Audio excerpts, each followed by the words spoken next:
Bulldozer action पर supreme court ने बड़ी टिप्पणी की है। कोर्ट ने कहा, मनमाने तरीके से बुलडोजर नहीं चलाया जा सकता। जस्टिस BR गवई और जस्टिस KV विश्वनाथन की बेंच फैसला सुना रही है। इस बेंच ने फैसला सुनाया। कोर्ट ने कहा, केवल आरोपी होने पर किसी का घर नहीं गिराया जा सकता। राज्यों को कानून का पालन करना होगा। कोर्ट ने यह भी कहा कि ऑफिसर कानून हाथ में नहीं ले सकते। अधिकारियों की जवाबदेही तय की जानी चाहिए। साथ ही दोषी अफसरों के खिलाफ कार्रवाई की जानी चाहिए। ये बात भी कही गई है। बुलडोजर एक्शन पर सुप्रीम कोर्ट की गाइडलाइंस आ गई है। नोटिस की जानकारी DM को देना जरूरी है। बुलडोजर एक्शन का नोटिस डाक के जरिए भेजा जाए। बिना पक्ष सुने बुलडोजर एक्शन न हो। अवैध निर्माण हटाने का मौका दिया जाए। नोटिस के 15 दिन के अंदर कोई कार्रवाई ना हो। लोगों का पक्ष सुना जाए। एक्शन का कारण भी बताना होगा। नोटिस के 15 दिन के अंदर कोई कार्रवाई नहीं करनी होगी। नोटिस की जानकारी DM को भी होना जरूरी है।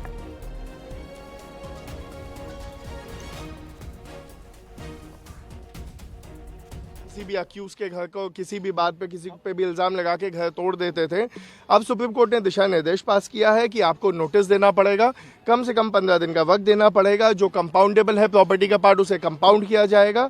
और अधिकारियों पे एक जिम्मेदारी डाल दी गई कि अगर कोई अधिकारी गलती कर रहा है, कानून तोड़ रहा है इससे रिलेटेड, तो उनकी पर्सनल जिम्मेदारी होगी। अगर उन्होंने कोई प्रॉपर्टी डिमोलिश की है, इलीगली डिमोलिश की है, तो उसको रेस्ट्रिक्ट। बीजेपी के राष्ट्रीय महामंत्री दुष्यंत गौतम ने सुप्रीम कोर्ट के फैसले का स्वागत किया। सुप्रीम कोर्ट ने कभी नहीं कहा कि अवैध निर्माण को नहीं तोड़ना है। ये बात उन्होंने कही। सरकार पहले भी सारे नियमों का पालन कर रही थी। यानी कि सुप्रीम कोर्ट ने जो टिप्पणी की है, जो फैसला सुनाया है, उससे बीजेपी और विपक्ष के लोग दोनों ही अपनी अपनी जीत बता रहे हैं। बुलडोजर एक्शन को लेकर सुप्रीम कोर्ट का फैसला है। उन्होंने कहा है कि किसी के ऊपर भी ऐसे ही किसी का मकान नहीं गिराया जा सकता। किसी की जो आरोपी होने के चलते सिर्फ पूरे परिवार को सजा नहीं दी जा सकती। देखिए, सुप्रीम कोर्ट का हर निर्णय का स्वागत है और जो सुप्रीम कोर्ट ने कहा है ऑलरेडी सरकारें उस पर ध्यान रखती हैं और उसी से काम भी करती हैं, उसके पालन में ही काम करती हैं। जो नियम और कानून बने हुए हैं कि अनऑथराइज बिल्डिंग को गिराया जा सकता है। अगर किसी की अनऑथराइज बिल्डिंग को गिराया है तो वो दिखाए कोर्ट के अंदर, कोर्ट निर्णय करेगी, वहां की सरकारें भी निर्णय करेंगी, दोषी को सजा भी दी जाएगी, जो मुआवजा बनता है वो भी सारा कुछ किया जाएगा। लेकिन कहीं भी ये नहीं किया गया कि अनऑथराइज को नहीं गिराया जाए। अनऑथराइज कोई भी चीज होगी उस पर सरकार का संज्ञान लेना बनता है।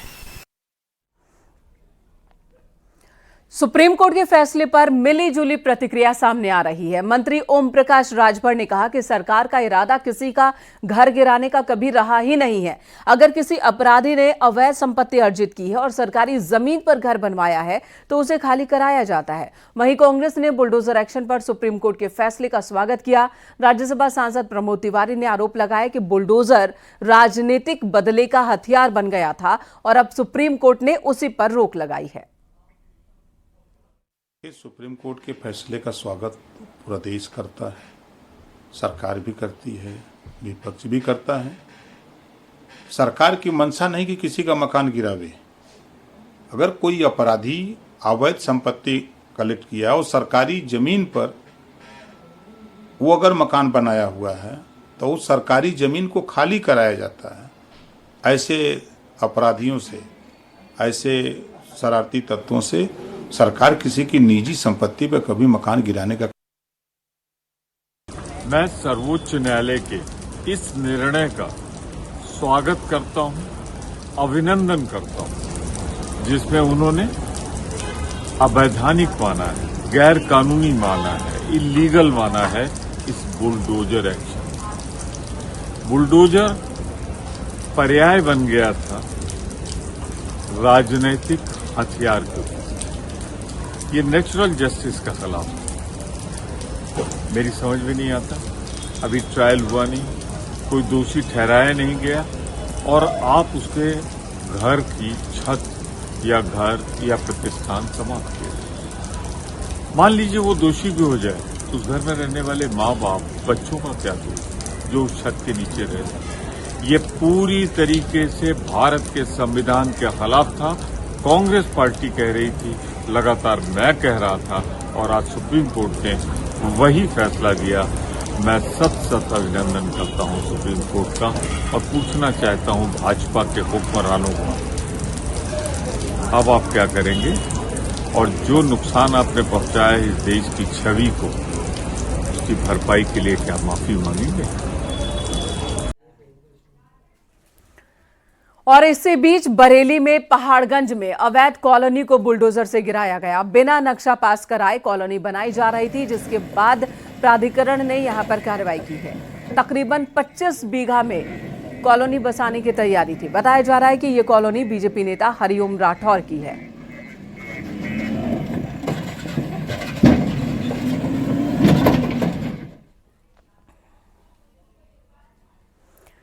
सीसामऊ उपचुनाव की तिथि नजदीक आने के साथ ही सत्ता पक्ष और विपक्ष की सभाओं का दौर जोर पकड़ चुका है। कानपुर में डिप्टी सीएम केशव प्रसाद मौर्य और समाजवादी पार्टी अध्यक्ष अखिलेश यादव आमने सामने होंगे।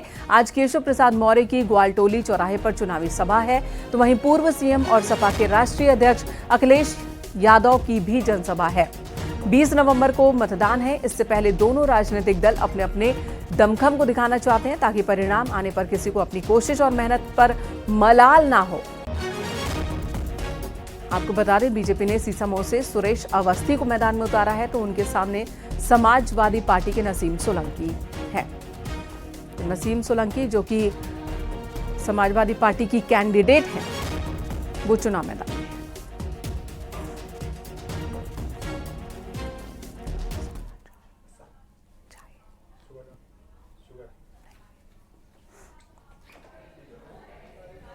इधर जगतगुरु रामभद्राचार्य जयपुर में छोटी काशी में 9 दिवसीय कथा में शामिल होने पहुंचे।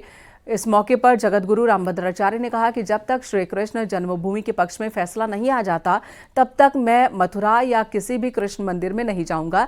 ये मेरी प्रतिज्ञा है और इस प्रतिज्ञा पर मैं अडिग हूं।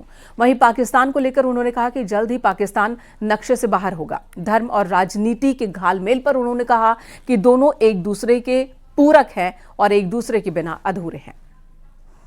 अल्लाह आपके प्रयासों से आ गए हैं, अब श्री कृष्ण की बारी है, क्या कहना चाहिए? वो तो मेरी प्रतिज्ञा ही है जी। कि जब तक कृष्ण जन्मभूमि का निर्णय नहीं आ जाता, तब तक मैं कृष्ण मंदिर में दर्शन करने नहीं जाऊंगा जी। और हो जाए, आ जाएंगे, बहुत जल्दी आएंगे, बहुत जल्दी आ जाएंगे। 370 को बहाली करने के प्रयास किए जा रहे हैं, उस पर कभी नहीं होगी। और जो प्रयास कर रहे हैं उनकी 7 पीढ़ियां नहीं 370 लौटा सकती।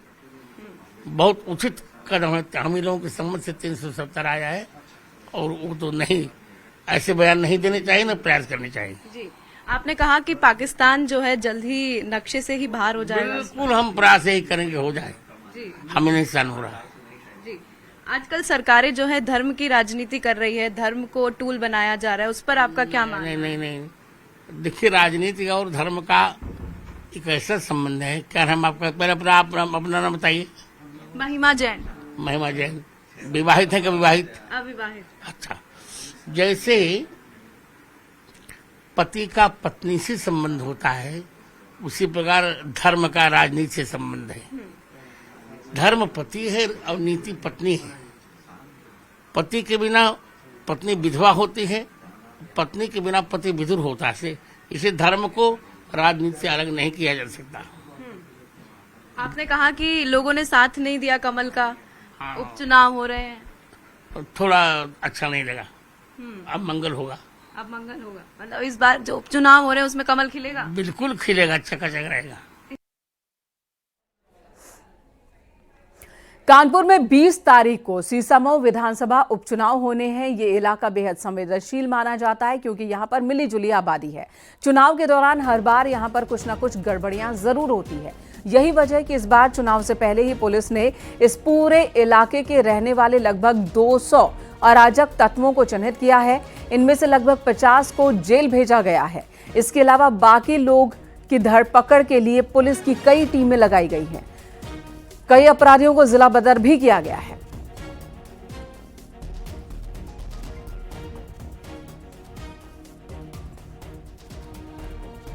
और लखनऊ में पोस्टर वॉर की बात कर लेते हैं। बीजेपी ऑफिस के बाहर समाजवादी पार्टी पर तंज कसते हुए एक और होर्डिंग लगाई गई है। विधानसभा के सामने जीतेंगे तो लूटेंगे स्लोगन के साथ सपा के नेता नजर आ रहे हैं। इस होर्डिंग में बीजेपी नेता शमसी आजाद की ओर से ये होर्डिंग लगवाई गई है। तो सपा का एक ही एजेंडा, जीतेंगे तो लूटेंगे।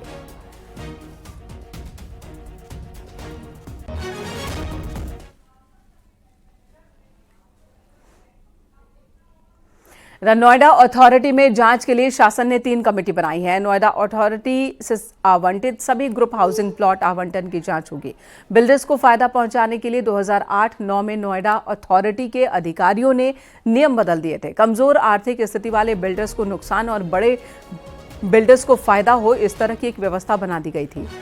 कमजोर आर्थिक स्थिति वाले बिल्डर्स के लिए नेट वर्थ टर्नओवर घटाए जाने को लेकर अब जांच की जाएगी। कमेटी को 45 दिन में रिपोर्ट देनी है। 2005 से लेकर 2017 का ये मामला है। उसी बीच सीएजी की एक ऑडिट रिपोर्ट सामने आई थी जिसमें 30,000 करोड़ से ज्यादा के वित्तीय घाटे का खुलासा हुआ था।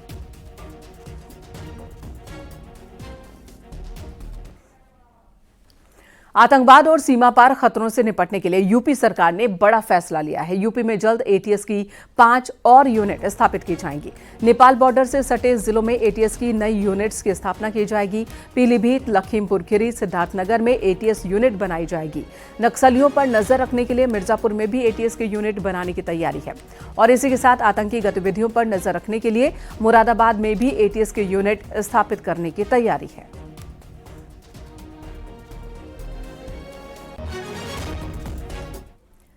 प्रयागराज में यूपी लोक सेवा आयोग के दफ्तर के बाहर छात्रों का प्रदर्शन का आज तीसरा दिन। यूपीपीएससी दफ्तर के बाहर ये छात्र इकट्ठा हैं। खुले आसमान के नीचे 2 रात अब तक गुजार चुके हैं। इससे पहले कल देर शाम छात्रों ने मोमबत्ती जलाकर प्रदर्शन किया। वन डे वन शिफ्ट में एग्जाम कराए जाने की मांग कर रहे हैं। हाथों में बैनर पोस्टर लिए हजारों की संख्या में छात्र आयोग के खिलाफ नारेबाजी कर रहे हैं, जिसके बाद मोमबत्ती हाथ में लेकर छात्रों ने गेट के बाहर जुलूस निकाला। प्रतियोगी छात्र नॉर्मलाइजेशन का विरोध कर रहे हैं। इनका कहना है कि नॉर्मलाइजेशन किसी भी कीमत पर मंजूर नहीं है। छात्रों की दलील है कि एक बार भर्ती प्रक्रिया शुरू हो जाने के बाद नियमों में बदलाव नहीं किया जा सकता। छात्रों का कहना है कि जब तक आयोग से उन्हें लिखित आश्वासन नहीं मिल जाता तब तक वो पीछे नहीं हटेंगे।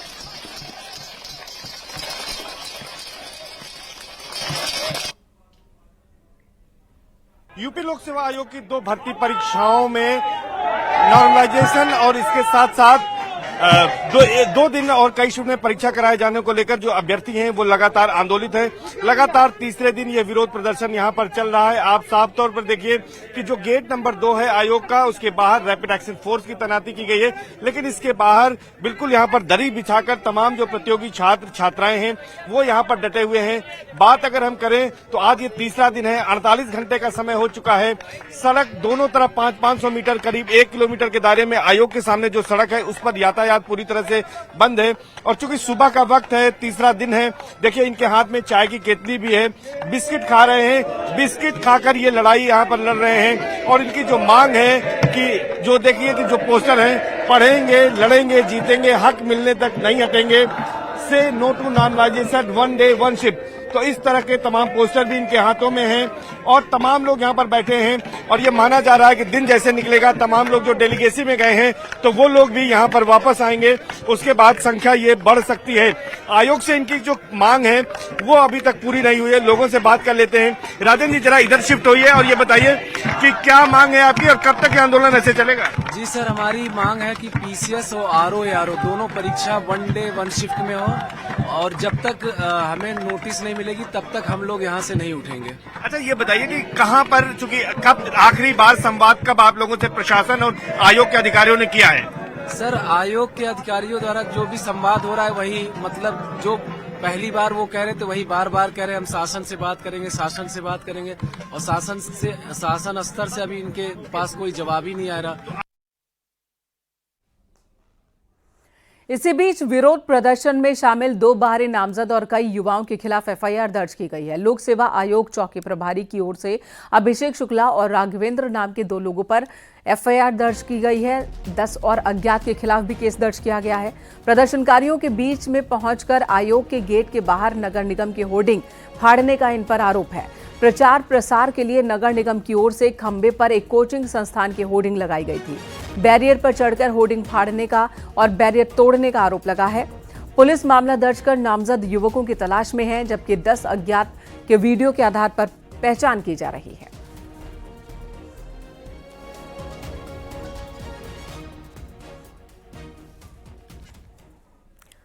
मशहूर भोजपुरी एक्ट्रेस अक्षरा सिंह ने फोन कॉल पर धमकी मिलने की बात कही है।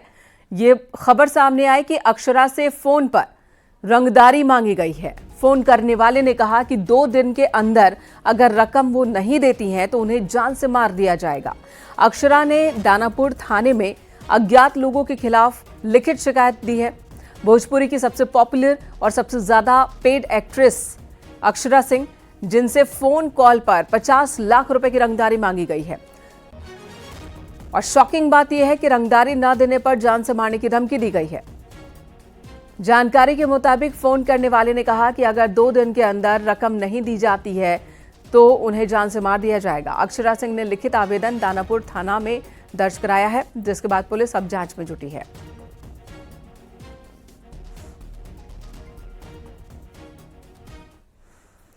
शादियों के सीजन में अब आगरा पुलिस के जवान आपके यहां शादी में नाचेंगे, गाएंगे और जश्न मनाएंगे। ये सुनने में आपको जरूर अटपटा लगेगा, लेकिन ये सच है।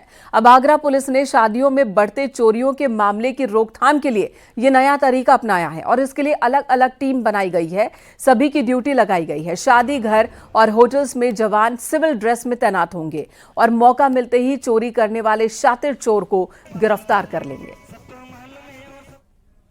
शादी और विवाह के बहुत सारे आयोजन हैं और गत वर्ष और पिछले कई वर्षों में ऐसा देखा गया है कि शादी विवाह के आयोजन में बहुत सारे चोरी की घटनाएं वो ऐसे कारित की जाती हैं कि कुछ लोग शादियों में घुस के और लड़के और लड़की के माता पिता को चिन्हित करके और उनके पास जो बैग रखे होते हैं उसकी चोरी करने की घटना कारित करते हैं। और ये बहुत शातिराना तरीके से इस काम को अंजाम दिया जाता है और इसको प्रिवेंट करने के लिए आगरा पुलिस ने एक मुहिम चलाई है, जिसमें तमाम सारे सादे वस्त्रों में भी हमारे लोग रहेंगे और वो जनता को और ऐसे शादी ब्याह के फंक्शन में जो इस तरह के संदिग्ध लोग हैं उनको फॉलो करेंगे और कोई अगर ऐसी घटना कारित करने की कोशिश करता है तो उनको प्रिवेंट करने का भी प्रयास करेंगे, उनकी गिरफ्तारी भी करेंगे। एटा में झगड़े की सूचना के बाद डायल 112 की टीम पहुंची थी मौके पर मामले को शांत कराने के लिए, लेकिन इस बीच डायल 112 की गाड़ी पर ही पत्थरबाजी हुई। पुलिस टीम पर ही हमला हो गया और कार की लाइट का शीशा टूट गया।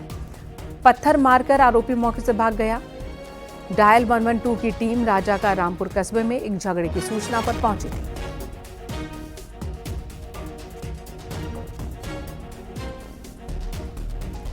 मेरठ में पिता की डांट से नाराज एक लड़के ने खुदकुशी कर ली। उसने एक खाली मकान में फांसी लगा ली। घर वालों का रो रो कर बुरा हाल है। तो फिलहाल युवक को उतारने का एक वीडियो सामने आया है। घर वाले रोते बिलखते युवक को फांसी के फंदे से उतार रहे हैं। लोहिया नगर थाना क्षेत्र का ये मामला है। बताया जा रहा है कि युवक पढ़ाई में कमजोर था, इसलिए पिता ने उसे डांटा था और इसी बात से नाराज होकर उसने फांसी लगा ली।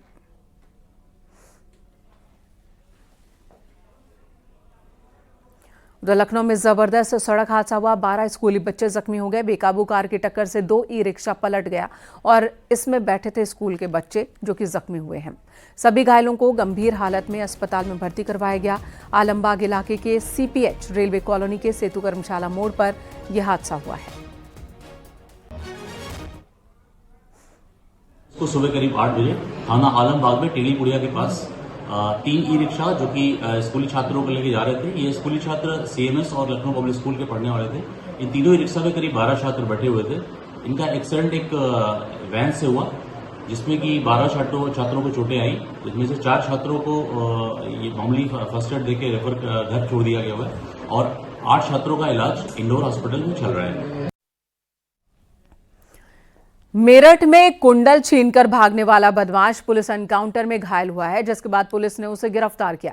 आरोपों के मुताबिक बदमाश आलिम उर्फ बॉबी थाना दिल्ली गेट और सदर बाजार थाना क्षेत्र में कुंडल छीनकर भाग रहा था। बदमाश ने अपनी पहचान छिपाने के लिए विग भी पहन रखी थी और इस वारदात को अंजाम दिया था उसने। जब आरोपी को पकड़ने की कोशिश की गई तो आरोपी ने पुलिस पर गोली चलाई है। जवाबी कार्रवाई में पुलिस ने आरोपी के पैर में गोली मारी। घायल बदमाश को इलाज के लिए अस्पताल में भर्ती करवाया गया। पुलिस का कहना है कि आरोपी अलग अलग स्थानों पर लूट और छिनैती के कई मामलों में शामिल रहा है।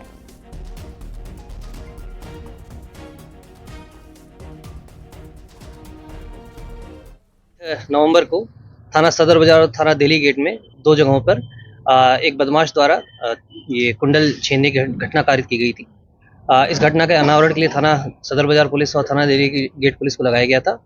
आज मुखबिर खास से सूचना मिली थी कि एमपीएस स्कूल के पीछे जो उसमें घटना में जो संदिग्ध व्यक्ति है वहाँ देखा गया है। सूचना मिलते ही पुलिस द्वारा वहाँ पर घेराबंदी की गई। अपने आप को गिरता देख बदमाश ने पुलिस पर फायरिंग कर भागने का प्रयास किया, जिसकी जवाबी कार्रवाई में उसके पैर पे गोली लगी है। इसका नाम आलिम उर्फ बॉबी है। कश्मीर की केसर से लखनऊ महक रहा है। राजधानी लखनऊ में कश्मीर से बीज लाकर केसर उगाई गई है। हेमंत श्रीवास्तव ने एरोपोनिक तकनीक से बिना मिट्टी के ही लखनऊ में कश्मीर का केसर उगाया। खास बात यह है कि विदेश में पति पत्नी ने 2 करोड़ के पैकेज की जॉब छोड़कर लखनऊ में फार्मिंग की शुरुआत की है। हेमंत ने इंजीनियरिंग की पढ़ाई के बाद MBA किया था और वो विदेश में नौकरी कर रहे थे और अब देखिए केसर की खेती कर रहे हैं लखनऊ में। ये कि लखनऊ में केसर को इमेजिन नहीं कर सकता था, वो आप संभव कर पा रहे हैं। किस तरह से ये आपके आइडिया है? शुरू में तो मैं भी सोच नहीं सकता था कि ये पॉसिबल है, लेकिन जब मैं वापस US से इंडिया वापस जब आया तो उस समय मेरे दिमाग में नहीं था कि मैं केसर की ही फार्मिंग करूँगा। बस मुझे ये था कि अपना कुछ काम करना है और मेरे घर में नीचे जगह थी, मेरा ग्राउंड फ्लोर खाली, लेकिन तो वहाँ से स्टार्ट कुछ कर सकूँ। तो उस सोच के हिसाब से मैंने स्टार्ट किया कि मैं क्या कर सकता हूँ। तो रिसर्च करने के बाद काफ़ी चीज़ें आई, उसमें मुझे एक केसर वाला भी पता चला। उसके बाद मैंने इसमें और रिसर्च की। मैं कश्मीर गया 3-4 बार, वहाँ काफ़ी टाइम बिताया मैंने।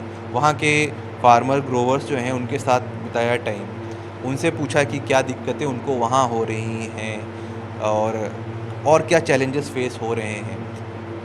और दूसरा ये कि मैं यहाँ पे ये काम करने के कैसे सीख सकता हूँ, कहाँ से ट्रेनिंग मिल सकती है, कहाँ से क्या कर सकता हूँ। ये सब काम मैंने जब किया उसके बाद मुझे लगा कि ये फिजिबल है।